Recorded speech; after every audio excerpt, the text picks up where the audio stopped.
ways in which the strategy could work. And that's why we will look at the short term and the long term visibility in on how best to optimize your listing. So again, this applies across all different app store listing, because you've got this app, it needs to be listed so that it could be available in the markets. Your user personas can easily find it, whether they're using Android or using iOS, they could be able to find it, Google Play as well as iOS.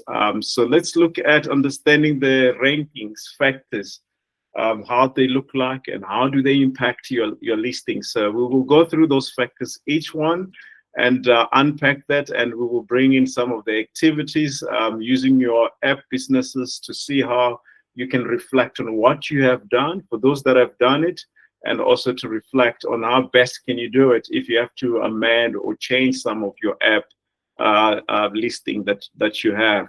So let's first of all define exactly what is the ASO. So the ASO basically it's the App Store Optimizations. So they're focusing on how to optimize keywords and other factors to improve visibility on the App Store or Google Play. So the aim here is to increase more downloads and installation. And obviously, for that to happen, you have to be visible. So people need to see your app at different stores and be able to relate to it because it speaks to them, and that's where the keywords comes in. So, but it also involves a lot more than just having these few keywords into description.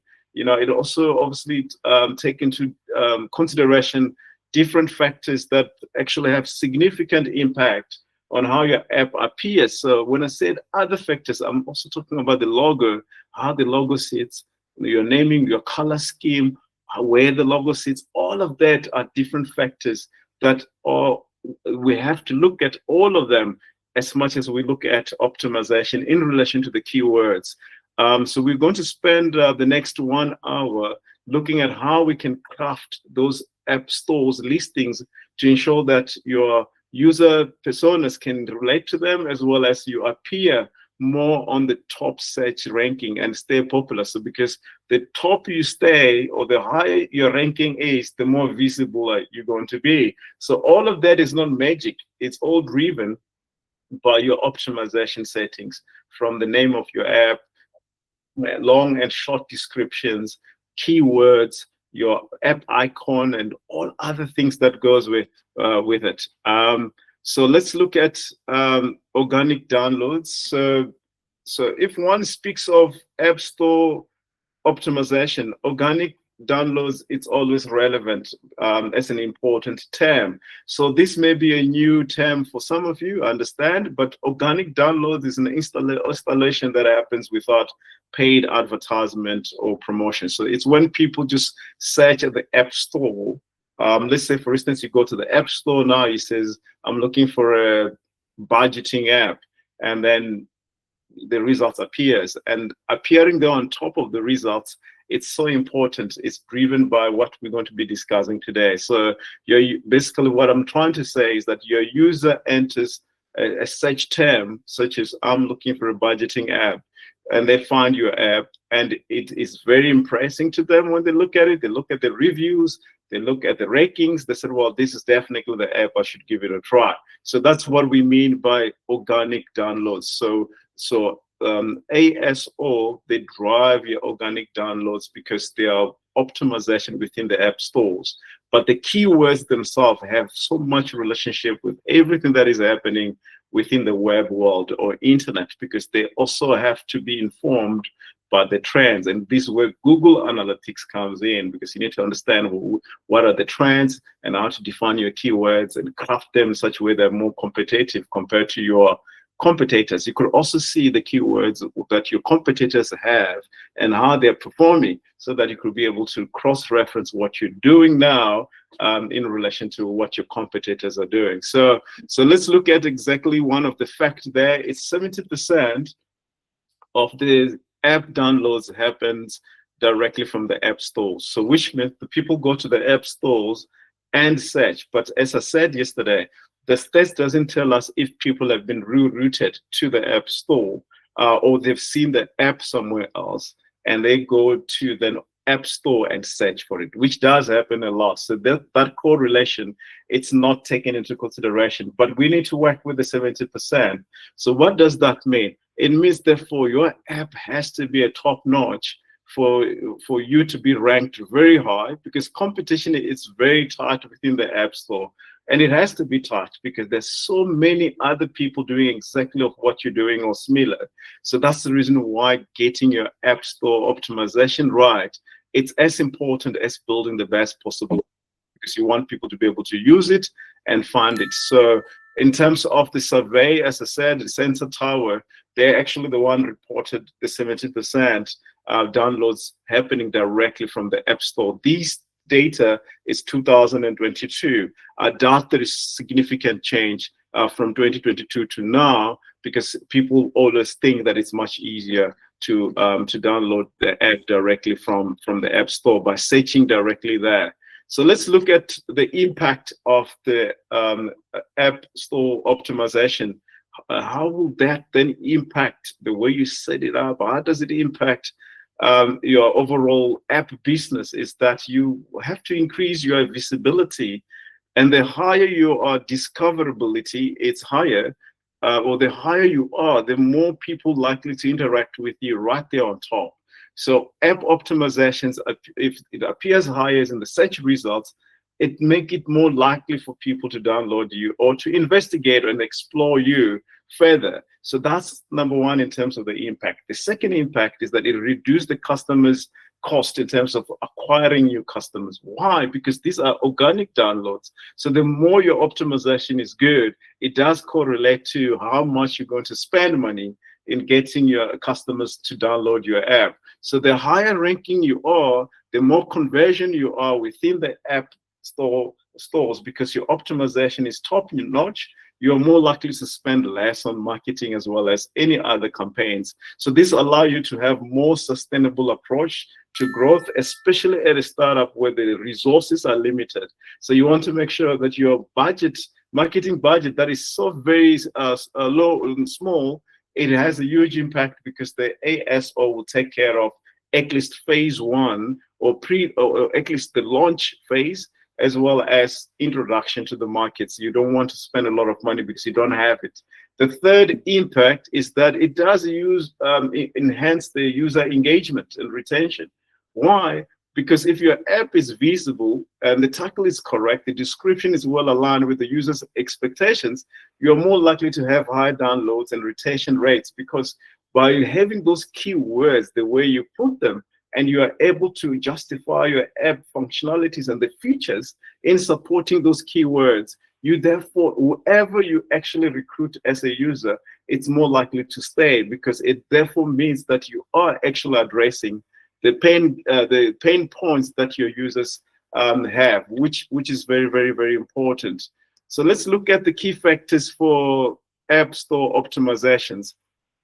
So there are key factors that you must look at them, and please get this one, write this one down if you have to, because first of all, it's the app title. It has to be the right title. This one is the most crucial, because ranking factors does really have so much to do with the app title. So that is so important. So that also obviously will be supported by the keywords, but to get your app titles right, you can see there on TownBank, where it says TownBank and you've got the logo, that's where the app title sits. And the second key, most important factor is the keywords. So sometimes keywords sit in different areas across different app stores. So be considerate of that, because it is so important to make sure that the keywords accurate and they support the title. So if the title is something else and the keywords are something else, you're going to have an issue of users coming into your app and then sit for a few days and they fall off. And then you get surprised when you have such a very huge downloads, but the engagement is not the same. It's because your keywords, your app titles, it's not relating to the key features of your app. So you promise something that when people get into your app, they don't find it. So keywords are very, very important. The app icon So that's what you're seeing there on the screen. The icon is so important, and I'll tell you why it's so important. It's because it does tell you things that has to do with the branding, identification, branding, messaging. So your app icon has to do with also color schemes. How can people remember your app icon if you put just an app icon without the name of the business or the app? Can people recognize what that icon represents? So that's another important key factor. The screenshots and the videos are so important. These assets are very, very, very important because they give a user sort of like a preview of what your app features is all about and functionality. So always obviously pump up or propped up the features that are really popular. If you see that people tend to like this particular feature, it's a unique value proposition where it sits, probably that's the feature you must show more to the user so they could easily get relating to, or they could find your app more relating to their pain points. So Google Play considers engagement with this visual as indicators of relevance. So in other words, your screenshots and videos, the more people engage with them, Google Play consider that as important, and therefore it does push your ranking up. So you have to get your screenshots right. You must get your video right as well as part of the app description. So your user ratings and reviews are another factor. So all of these are both visible and they must be credible. Coming from it does actually speak about how credibility is your app, because people are reviewing after experiencing it. So App Store's factors use the feedback that is given in terms of pushing the ranking and making the ranking decisions. So the more reviews you have, the better. And understand some of the reviews may not be positive, but having those reviews, it's so important because it does help you, your listing within your app stores. So obviously the more positive reviews, the better. So let me recap these key factors that you should always remember all the time. It's the app title. It has to be really something that people can remember. Keywords must be there, must be aligned with your user personas, as well as the pains point that your user personas are experiencing that you aim or claim to address. The app icon must be one that people could easily remember. What is your visuals, your screenshots, your videos need to be watertight, and your ratings and reviews need to be there. That is so important. And also, obviously, the more the regular updates you make, the better your app rankings will be, because therefore it shows that your app, it's more active, you've got more updates, which then does help with the rankings. So all these factors are so very important in getting your app ranking up. So you can see the reviews where the user ratings there. You can see, so let me just go back to that. Oops. So that is so important. So we will dive in terms of the keywords, how to research keywords, how to use the right keywords.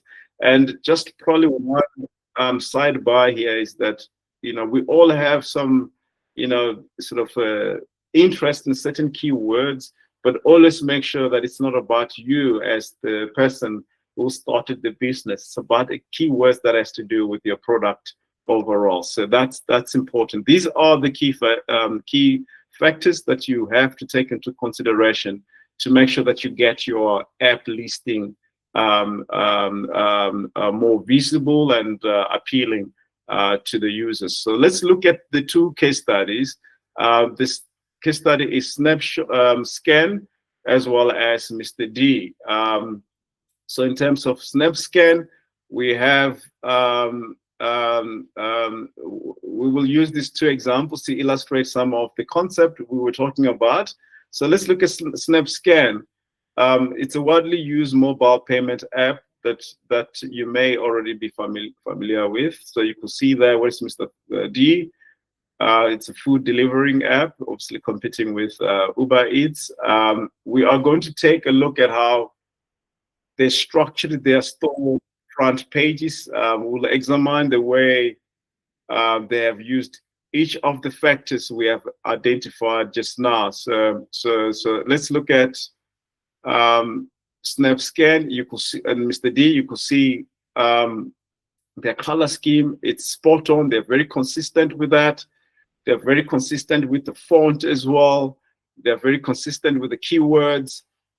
But let's dive into that in details. So this is a Slido session, which I will ask a few questions. And I think the question is, what is the App Store optimization? What does it do? I think we have dealt with that already. It's about how you list your app on the App Store in such a manner that it does support the rankings within the app stores, because there's so many other guys just like you. And why app stores optimization important? It's because we thought setting up properly your app within the app stores, you're not going to be, people won't discover you. They won't even know who they are. Even the very same user personas that you believe should be finding your app more appealing, they may not be able to discover you, because each time they come and search for you, they can't find you because the keywords are not the same. The listing is not correct, but they're looking for you, but they can't find you. And it does happen a lot when you go to the app store looking for something specific, because you know that company has a specific app, but you can't find it. It's because their keywords may not be well aligned. The listing as well may not be aligned with the best practice, especially the key factors. So let's look at the best practice for the app optimization. So here it says, where can we find analytics on the App Store? Google Analytics does have the data that you can find, and you should be able to access your data in terms of your listing across all the app stores, if that's what you're asking. You could be able to see the performance of your app from the listing dashboard, I think. That should be correct. But I'm happy to look at your question and come back with an answer. But if you're asking about where can you find data about your app performance, then your App Store listing does give you that data. You can also use Google Analytics to be able to extract some of the data, especially in relation to your competitors' performance within the listing space, as well as looking at what your user personas more likely search when they are looking for an app within the app stores. Yeah. So let's look at the best. Oh, all right. Yeah. So there, Google Analytics will give you a lot of that data. Let's look at the best practices of App Store optimization. So we did look at the SnapScan as well as the Mr. D. So let's look at these two differences. If you look at the short description of SnapScan, they actually work with 80 characteristics. They also work with they show the key functions and features of the app, and they use high value keywords. So what does that mean? Is that you get 80 characters to highlight the App Store benefits and features. So you have to work within that limitation. Try to, so you could also obviously, to be able to get the best way to get those characteristics within 80, sorry, to get the listing within 80 characteristics, go back to the unique value proposition. Have a look exactly what stand out there, because you don't want to lose that work that you've done within the UVP. You want to bring that into the app space. So I will therefore encourage you guys to always make sure that what you are writing on the listing is as much as aligned with the unique value proposition. And because all of that is also aligned with the user personas, to make sure that whatever you are doing within the short description, it does speaks to the user personas that you are aiming to target. So there's no sort of like a gap between. So make sure you include high value keywords to highlight the unique selling points. Will speak later about how to create high value keywords, and how to research those keywords, and how to also look at what other competitors are doing within the high value keywords. So if one looks at these two case studies in terms of the short description, if you take a look at Snap Scan short description, what does it tell you about the app? Pop your answer in the chat. I'm happy to read that. So that's the short description there. Make payment in a snap. Whereas for Mr. D, it says convenience delivery within an hour. So that is a short description of both the Snap Scan as well as the Mr. D. So that these apps are performing very well within the app stores. So that's why we're using them as a case study. So definitely there's something that they're doing right. So if you have Mr. D app, if you have SnapScan, please look at those apps, look at the listing as well within the app stores. You will see that they've got the keywords right, the key factors right. They got the keywords right. They kept it simple and clean so that it's easier for people to find. So sometimes we try to do the mix masala when it comes to listing, especially around the description, the short description, which is what you're seeing here. And with the long description, we try to dump everything in there because we just want to be really important. But sometimes it's about really keeping it simple. Irene, I think my battery is going to shut down now. Are you there?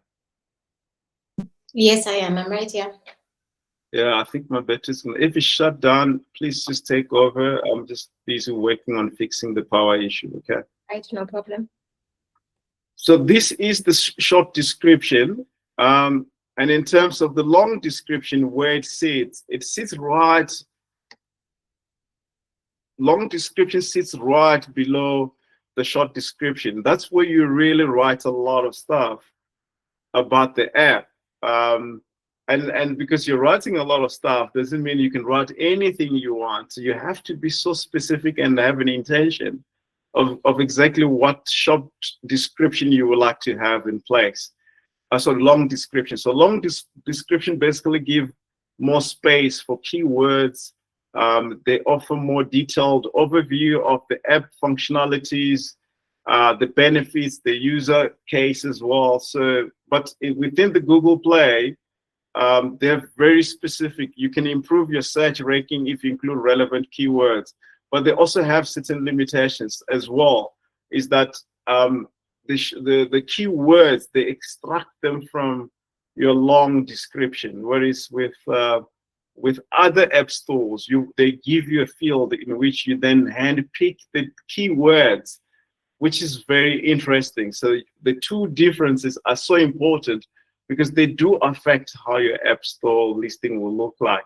And obviously, if your app it's somehow claiming to be something that is not, Google is very, very, very strict with that. So I'll give you an example here. There was an app business for Metro Rail train schedule, showing the train, how they move and the time within the Western Cape. So listing on Google App was really such a long process because there were certain keywords that Google Play couldn't allow them to be part of the keywords because those words would have misled the users to believe that the app actually belongs to Metro Rail. So there are a lot of these restrictions that you must work with. But as we've said, you must prioritize readability, easy to read when it comes to long description, because you could write long sentences, keep them shorter though, make sure that they are very clear headings, break down those paragraphs into different headings, because that does allow you to be able to really get your keywords positioned where it matters. Because if you break down the paragraphs into different headings, you allow yourself to also relate those headings to your unique value propositions. And that also speaks to the user personas, and that speaks to the pain points that your app wants to address. So what is the clear structure is important. Have an introduction up there. Keep it brief. Just really getting the functions out of the way, all of it in one, and also in one place. Also probably throw in one or two keywords within the introduction. Whereas for the key features, You've got the room, highlight the unique benefits from the unique value proposition, and make sure you stand out. So remember, break down those paragraphs, the paragraph into different paragraphs. That allows you to actually be able to highlight the most important stuff about your app business. So let's have a look there in terms of the introduction. That's where introduction sits. Keep it short, bring in 2 or 3 keywords. The biggest mistake that people do more often is that they will try to get the introduction to do everything, all right? Because you're really excited about your app, you feel great about it, so you also want to write everything at one go. Whereas introduction, make sure that it does fit with where our introduction, body, and conclusion works, all right? So you're basically introducing the product in such a way that it's catchy. There you could use words that are not much related to the actual other keywords. Yeah, you could introduce your app in such a way it's more fancy, more funky, depending exactly what your target audience is. And that's the introduction. Keep it short. Then those are where the keywords sit. You could see there that the example, there's a breakdown of these keywords, and some people go to an extent of bullet pointing them, like, or even numbering them, because it becomes easier. Obviously, number 1 will be probably more the feature where you feel it's the key, it's the backbone, it's the unique value proposition that drives the uniqueness of your app against other competitors. So you will then rank them higher. You will list them higher as 1 or 2 or 3. And the others that are nice to have. Remember, we talked about pre-launch. We talk about the launch and post-launch, things must have, should have. All of that feed into this work as well. So your introduction gives an overview, brief overview. Your key features are, I would suggest put them in bullet points, easy to read, because remember, people don't have, you've got the best one, probably half a minute of someone's attention on the App Store. So you want to get people to read as quick as possible before they move to the next listed app. So let's look at the app icons as an activity. So if one looks at visual elements, because the icons fit within the visual elements, something that people could see and remember. So obviously, the simple, the better. Be unique, be distinctive from your competitors. Use the colors that are really whacked together. Some colors don't. Remember the minimal design. It's the way to go. I mean, some icons are so simple. If you could look at, for instance, let's look at. You could pick any there. Is that the shopping cart icon? Easy to remember. And if you look at the eVOD, easy to remember as well. So these are some of the examples that we believe are eye-catching apps. So let's do this activity. If you could just share with us, unmute your microphone, and tell us which app icon really was more of the influencer in relation to how you end up designing your app icon, and tell us why you believe that sort of following that design path was the best for your app. I'm happy to hear your stories.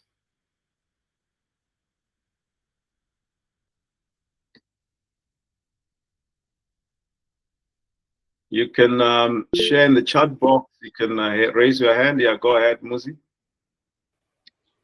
Oh yeah. So in my company, one of the things that we are developing is a local trading platform. So with this specific trading platform, we had an issue. We couldn't find a .com domain or .fnc whatever. We could only find a .coza domain, right? But which is fine because the trading platform is localized. Everything about it is South African. So we chose to have the domain name as the icon, similar to how you have it at on the bottom left there with cast.coza. Ours is apex.coza, so that everywhere where you see the icon, it tells you straight, this is the website, this is the the web URL for the website. So that was the main reason for that. Amazing. And you've seen a lot of big businesses using like Facebook is just the app and the build around that. So it becomes so easier to really be consistent and also be relevant to exactly what your business app name is. And a lot of businesses are going that way. At Cashit, we actually use the word Cashit, but there were discussions of using the word C. But we couldn't really get that. Obviously, again, you need to understand exactly what branding messaging you have and who your targeted user personas are, because all of that feed into exactly how your icon will look, app icon will look like. And again, it's because remember, this is such a very small space to work with.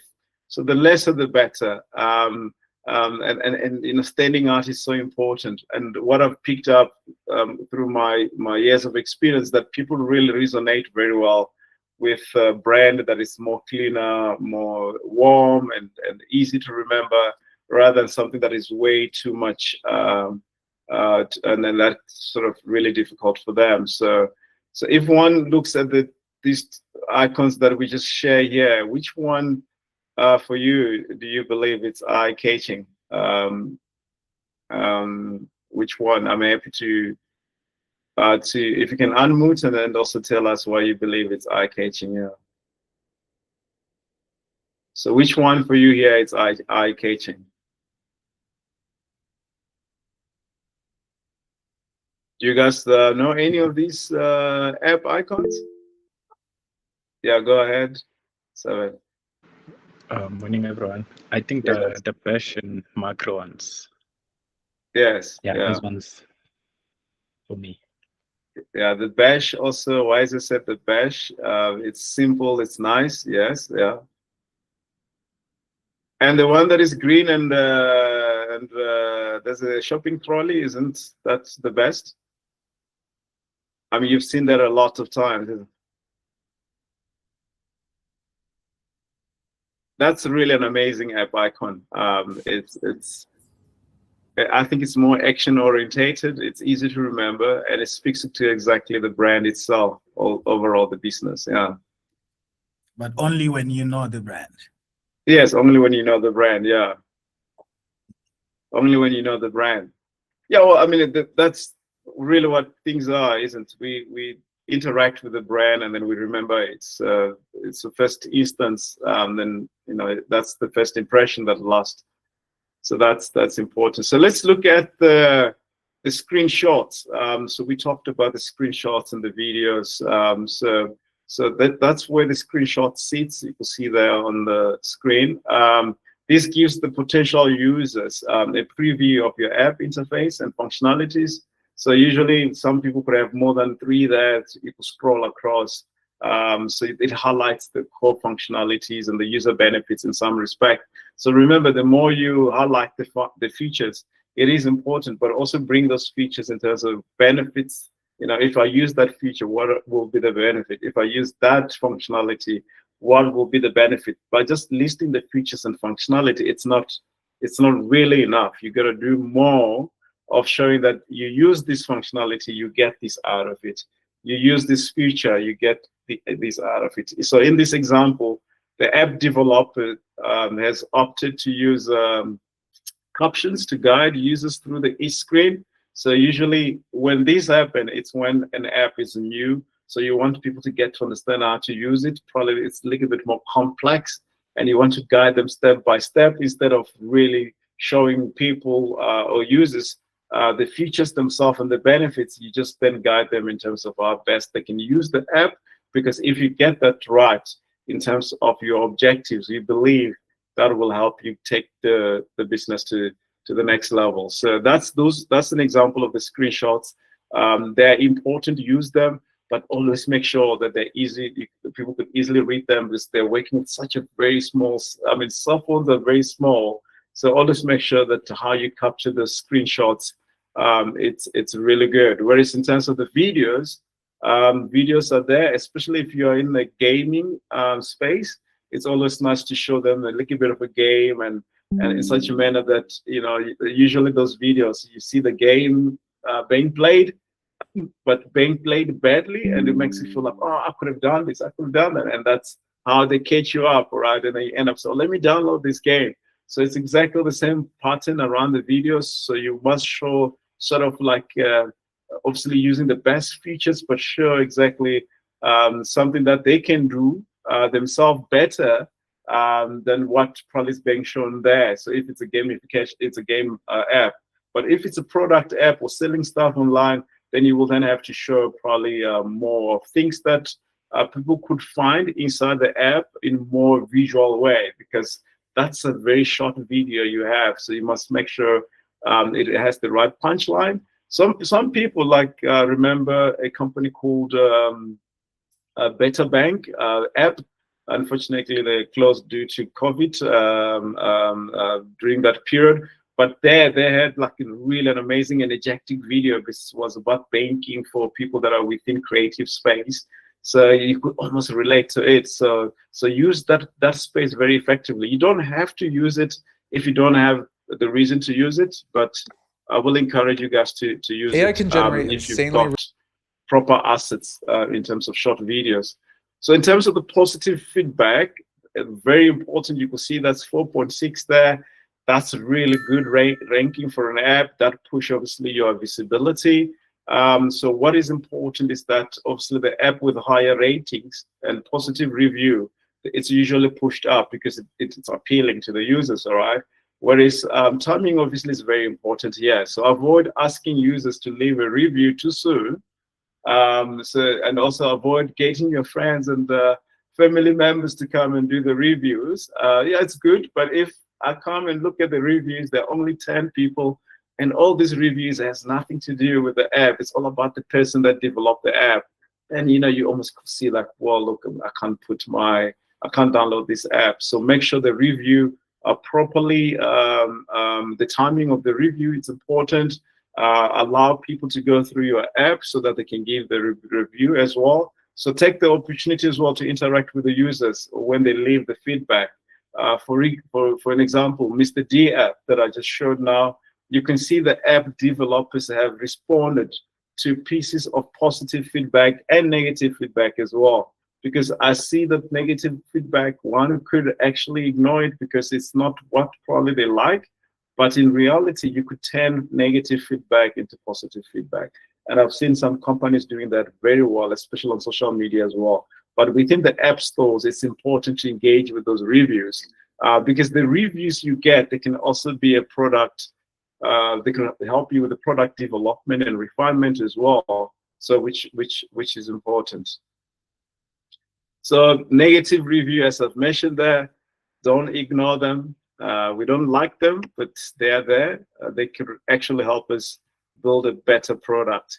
So let's look at the continuous improvement. What does this mean, really? This is about when you collect all this feedback from different users, you have to do something with it, whether it's negative or positive, because if it's a feedback based on what a user had experienced using your app, there is something there, even if you disagree with it, but there is something there that could be so useful to you if you actually study it and use it to improve your app. This could mean boosting some of the features. This could mean probably adding other features and functionalities. This could easily be just the workflow issues, and it could also be just the logic issues. I work with a lot of software engineers. Sometimes their logic is not the logic of the users.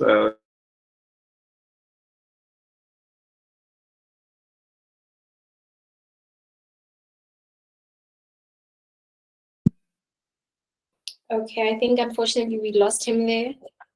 Is everyone still tracking along? Everyone's still tracking along. Thumbs up, please. Yes. Thumbs down. Great. Okay, I'm going to share my screen right now and take over.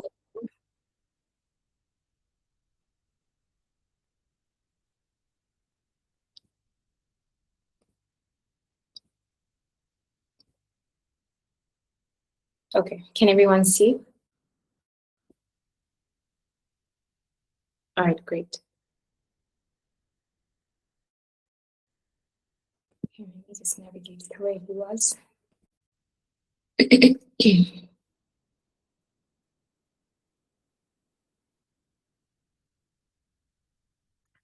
This is the slide he was on, correct? Continuous improvement. All right. Okay. Great. So feel free, guys, just to put your hand up, because currently the meeting view is out of my view. Meeting tab is out of my view, so that I can hear. I'll hear the notification go off, and then I'll let you ask a question. All right. So your users can basically, as he was saying, your users can basically help you with the development roadmap of your app. Make sure to put into place. Okay, sorry, I just got a notification that apparently some of you are complaining about the sound. Is the sound okay? If it's not, please unmute yourself and let me know. Is the sound okay? All right. Okay, I guess someone put it in your WhatsApp group, but I'll continue. So use your users, ask them questions, put into place basically a feedback loop where you collect reviews from your users. It can either be in the app or off the app with email CRMs that you may connect with your app, but make sure that you do have a feedback loop that helps you gather the information of how users are actually receiving your app and actually how they find the usage of it. Because one thing that I've always said, especially with mentees that I do have in the app development side, is you are so close. It's your baby. You are so close to it. It's your project. You know how you built it.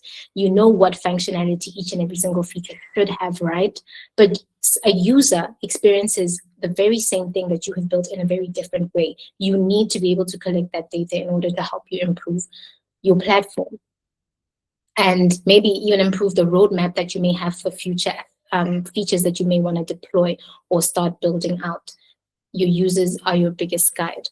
Monitor trends that you get from the feedback. You'll start to see some commonalities between what people say. Make sure you then prioritize those, right? And then when you do respond to some people, maybe even ask them some questions. Feel free to set up certain app development projects that I've worked on, have actually set up one-on-one interviews with some of their users. Some will be reluctant, most will be reluctant actually to let you do that, but you may just find that there's one who'll be willing to take a 15-minute, 10-minute one-on-one call with you, right? And you can ask them more detail about basically a user experience. Do an interview of a user experience, and then maybe you can even offer them a freemium for, I don't know, 2 or 3 months of your app, right, in as compensation. Or a voucher. Maybe you have in-app ads, a voucher of one of your clients, right? Or the companies that advertise in your app. But feedback, make sure that you get as much detail from that as possible to help you improve your app. All right. Long-term ASO. Just a second.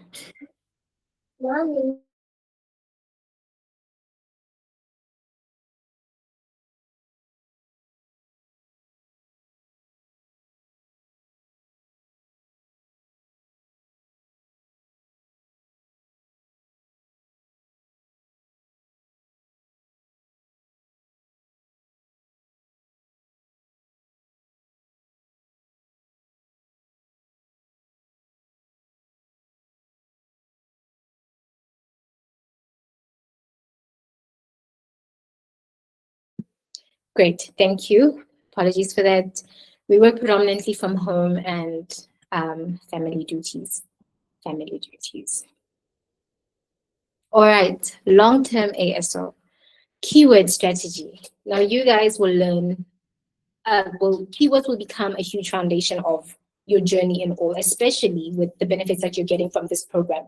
Those ad credits that you guys are going to get to be able to run ads on Google, right?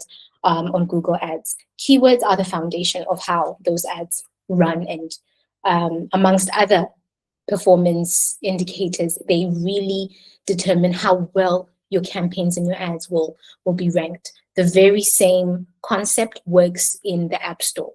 Keywords sort of build a really strong foundation of how well you can rank within the App Store, right? So because the App Store generally, like any app, honestly, Instagram, TikTok, any of these social apps or interactive apps, they are built on trends. Their algorithms are built on trends and how users are always interacting with the app stores. So because of that, new apps that are entering the app store and the market of the app store are usually it's sort of, the algorithm tries to rank them high as it can.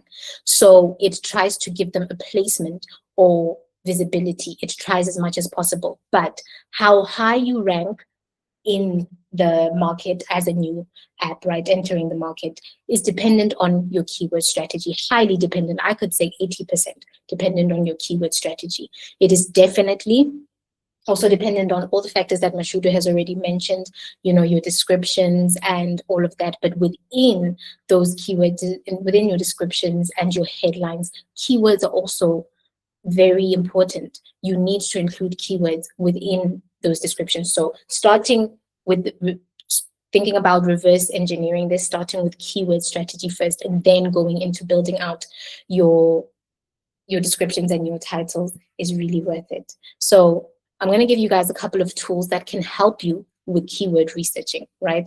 I think Mashudu has already mentioned Sensor Tower early in this session. It is a powerful tool that you can use to identify trending keywords that work with the app, your industry, right? The industry of your app.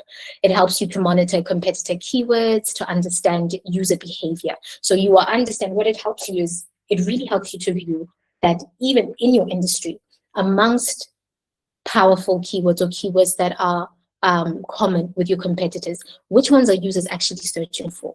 And you may want to target those rather than targeting what your competitors are going for, right? So it's a powerful tool that you guys can use. You can use the tools to focus on the South African market specifically, if that is what your market is, or you can use the tools to identify keywords and phrases that resonate with the market that maybe you want to target. I know that there's an app that I once mentored, and he ended up finding out that in South Africa, his app doesn't really work for him. He doesn't get enough downloads. He gets views on his listing page, but no downloads. But then he ended up finding that in France and in America, he actually gets downloads and he even gets conversions. People go through the onboarding process and they even start actually paying for a premium subscription. So relevant to your local market, find the keywords that are relevant to your local market.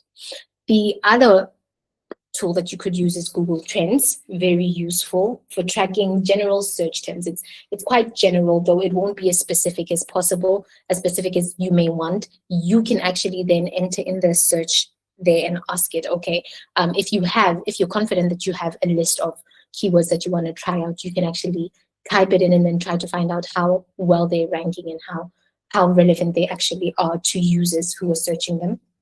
And then monitor specific terms that are gaining traction. Don't just go in and search and then you feel like you've got a winning phrase or a keyword and then you leave it for the next 2 years.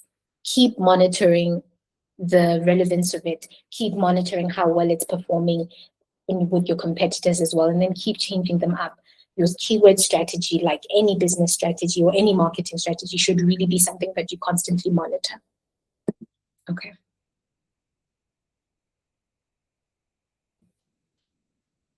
Right. Now, when will you know the time to refresh your keywords? Is it every day? Is it every week? Is it every month? Like we say, you want to be relevant. You want to stay relevant. You can assess your app's ranking for targeted keywords by gauging its visibility when you search for that keyword. So go in or on incognito or go in with a different account. Search for the keyword or the keywords or the key phrases that you have decided to use on your store listing, right? And then see how high your app shows up. That's how well you know whether it's actually working for you or not. If you find that it's below, I'll say the 5th listing or the 10th listing, let's be generous. Some industries are more difficult. The 10th listing, I would say go in and refresh that strategy, right? You want to make sure that you are as high as possible on any keyword search, especially the ones that you target, right? A rise in keyword rankings indicates that your optimization has been effective. So it basically says that your strategy is effective and it's working for you. Keep doing what works. But if your app starts to slip down the rankings, that means then that you may want to refresh your keywords, your key phrases, or you can look at how to better align your listing with the interests of your users. Like we said, you might not want to target what is working in your industry. You might actually just want to target what you have done the research about and found that your users are interested in. You may want to take that approach. As we said, tools like Sensor Tower, they can help you track specific keyword positions, and they can show changes over time. They can help you track the changes in keyword positionings and keyword strength over time. And this will give you a clear picture of how your optimization is affecting your ranking and how your competitors are also performing with those keywords. Set specific goals. Decide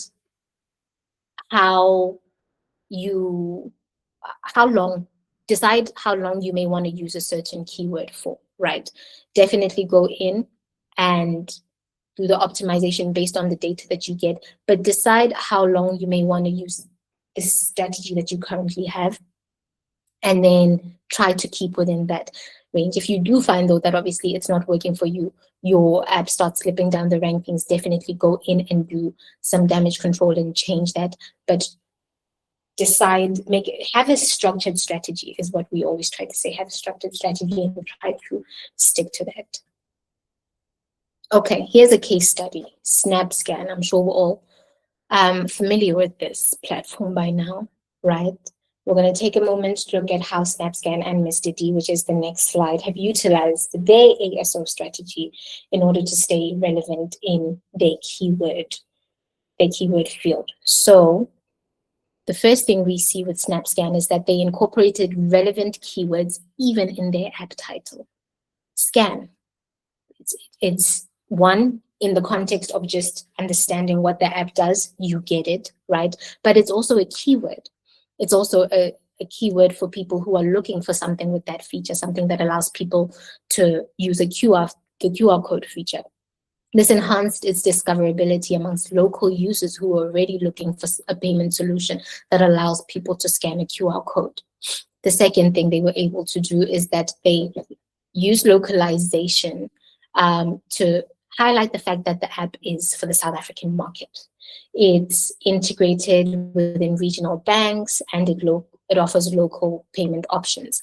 That last sentence that I just told you there is in their descriptions. It is integrated within local banks and it offers local payment options. So they within there, I can tell you the keywords there are local.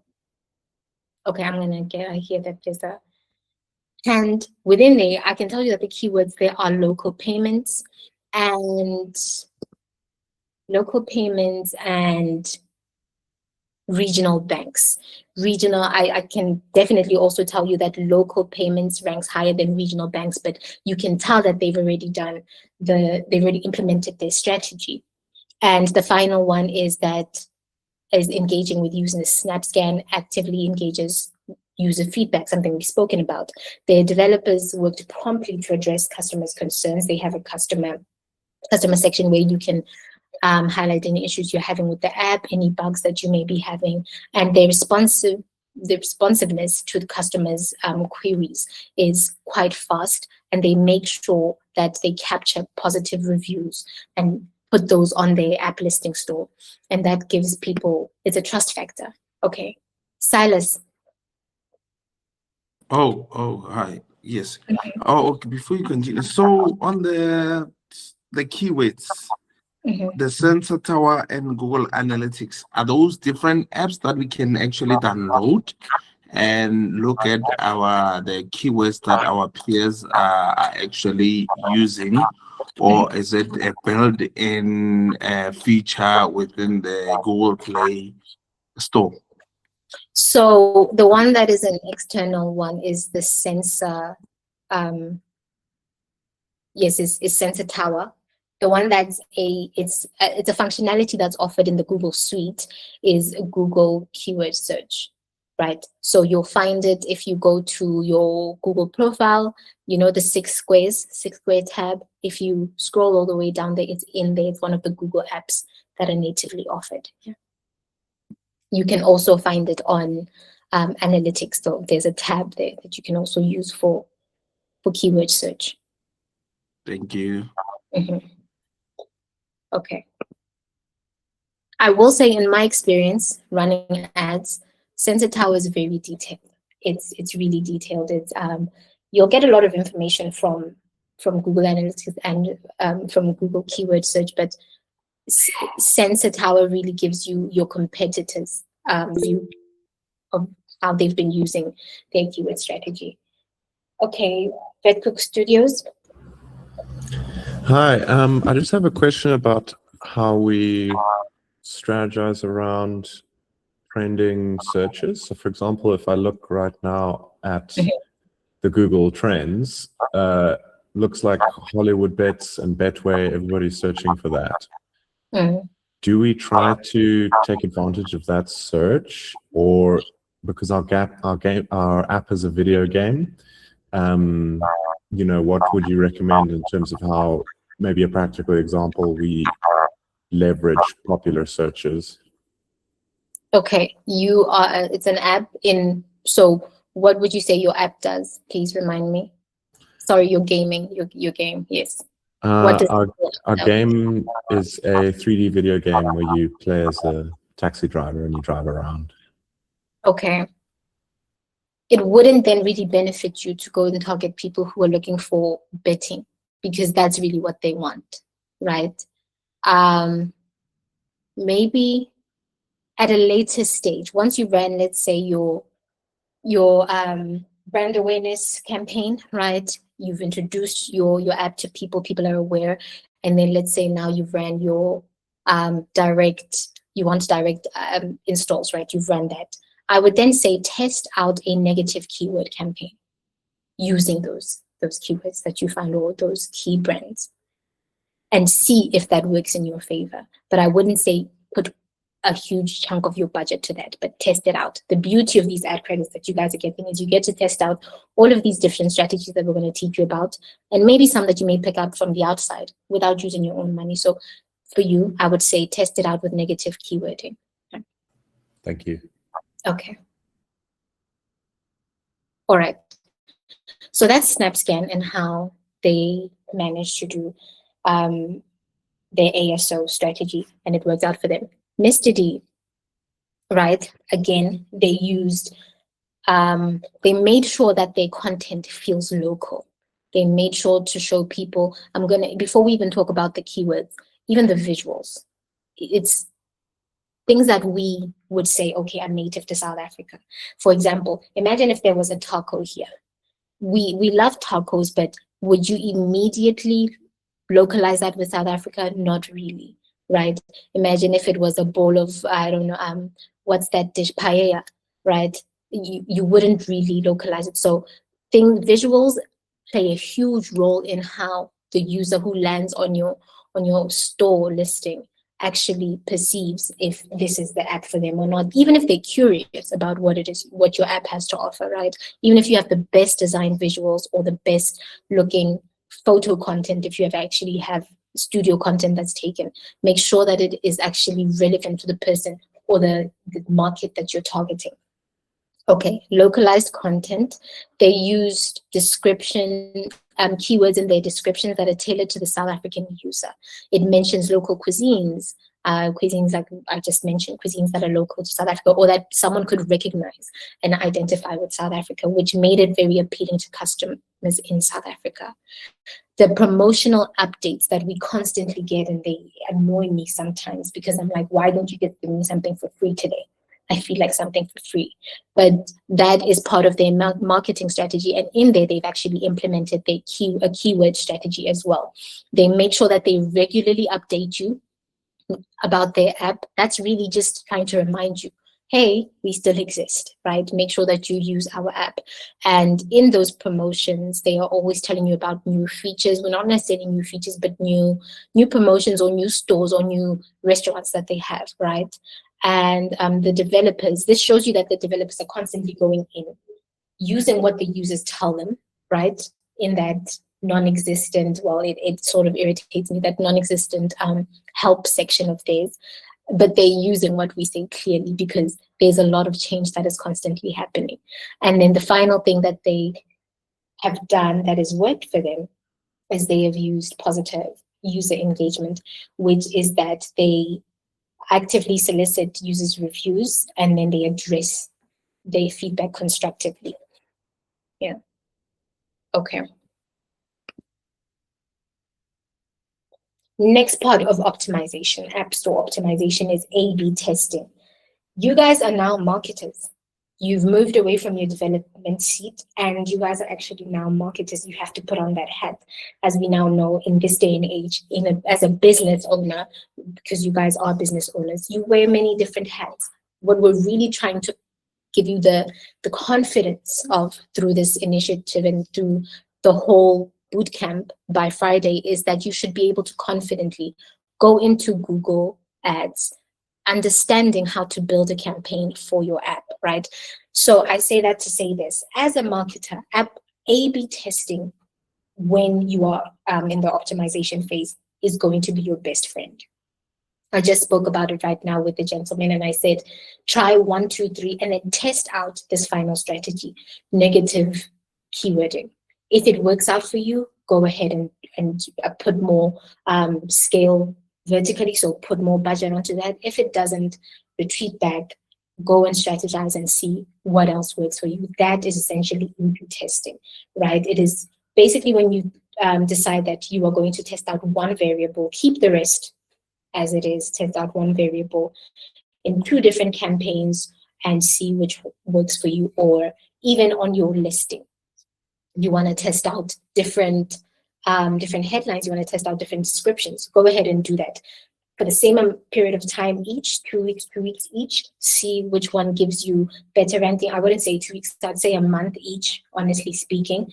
See which one gives you better ranking and then go for that one, right?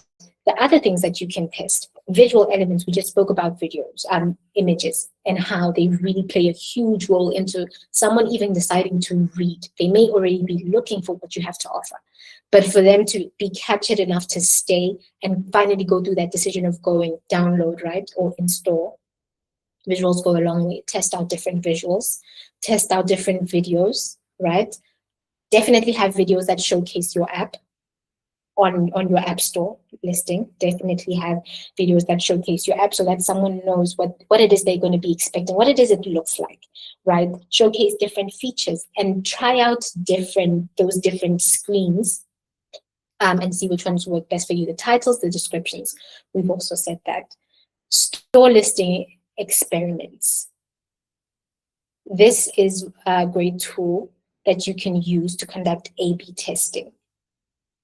It is available on the Google Play console, so you can go right there, and which is within the platform of Google Play. You can go right there and use that and see what that gives you. It basically tests over a good period of time to gather meaningful data for you, and then it delivers to you the results of the test, or you can do it manually yourself, right? Okay. Tools, we've spoken about a few of them. You guys can, do you want to take a screenshot of this? You definitely can. It's a bummer that we can't share these slides with you. We've asked time and time again. We really have. But the nice thing is, this is actually the last slide, so let me just get into this. The nice thing is you guys will have, after, I think it's 2 weeks after the completion of this bootcamp, right? You guys will start one-on-one sessions with myself, Mashudu, and other mentors within the program, where we will literally be assigned pays. So one of you will be paired with me, will be paired with different people, and you'll get a whole hour to yourselves just to tell me, Sitati or Irene, I've tried A, B, C, and D, and I've sort of forgotten the content from that day. Please refresh my mind. We'll go over it. And I think that goes on for 2 months. Yeah, the last one we've had went on for 2 months. So you get 2 months to bother us, to annoy us, to go and test out all of this stuff and then come back and say, nope, that didn't work. And then the next session we sit down with you and try to help you out. So that's the beauty of that. And then the ad credits. I do know that at this stage, I don't know if any of you have received your ad credits. Yes, no? Some of you have. Okay. If you have not yet received your ad credits, do not be alarmed. You will receive them. We've got a long period of time, right? Like basically 3 months. This almost takes 3 months that we have with you guys, but you will receive your ad credits so that if you want to jump onto the train and start running your ads, you'll get to do that. All right, guys, this is the end of this session.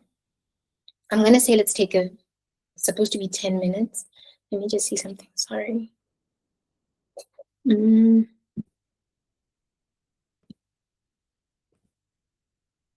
are supposed to be back at... Yeah, okay, so we finished